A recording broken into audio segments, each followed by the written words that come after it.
je travaille, nuit et jour, comme un chien, en survivant grâce à une cafetière qu'aucun de vous n'ose toucher. Je me suis juste servi un café, et toute la salle m'a fusillé du regard. Le lendemain, près de la machine, il y avait une nouvelle cafetière, avec une étiquette, réservée aux noirs. Et aller aux toilettes, c'était encore pire pour moi. Parce que dans tout le bâtiment, les sanitaires étaient réservés aux blancs. Même en me retenant au maximum, je devais courir à plus de 800 mètres pour trouver des toilettes pour noirs.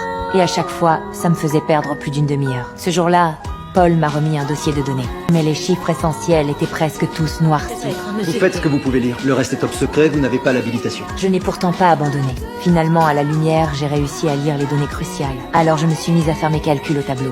Mais à mi-chemin, l'envie d'aller aux toilettes est revenue. Je n'ai eu d'autre choix que de refaire le même trajet. Mais pendant mon absence, un collègue a découvert mes calculs. Et ça a attiré l'attention du patron. De qui est-ce le travail? De Catherine Goebel, monsieur. Harrison était sous le choc. Il a même soupçonné que j'étais une espionne. Êtes-vous une espionne russe? Non, monsieur, je les ai mises sous une lampe. Eh ben voilà. Sur le champ, Harrison a ordonné que je participe directement aux calculs orbitaux centraux. Ce jour-là, je suis revenue au bureau sous une pluie battante, trempée et à bout de souffle. À peine entrée, j'ai encaissé la colère d'Harrison. Il n'y a pas de toilette pour moi ici. Comment ça, il n'y a pas de toilette pour vous ici? Il n'y a pas de toilette pour moi ici. Pour les gens de couleur, dans ce bâtiment, il n'y a pas de toilette.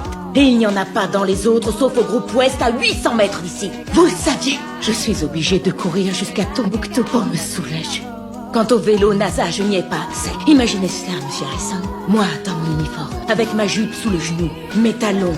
L'exception, c'est les perles. Moi, je n'en ai pas des perles. Les gens de couleur ici n'ont pas un salaire suffisant pour s'offrir des perles. Et je travaille, nuit et jour, comme un chien, en survivant grâce à une cafetière qu'aucun de vous n'ose toucher. Après avoir parlé, il a pris ses affaires et a quitté les lieux. Harrison est resté figé sur place. Le lendemain, il a pris un pied de biche et s'est dirigé droit vers ce bâtiment séparé, les toilettes réservées aux personnes de couleur. Ici, à la NASA, on pisse tous de la même couleur.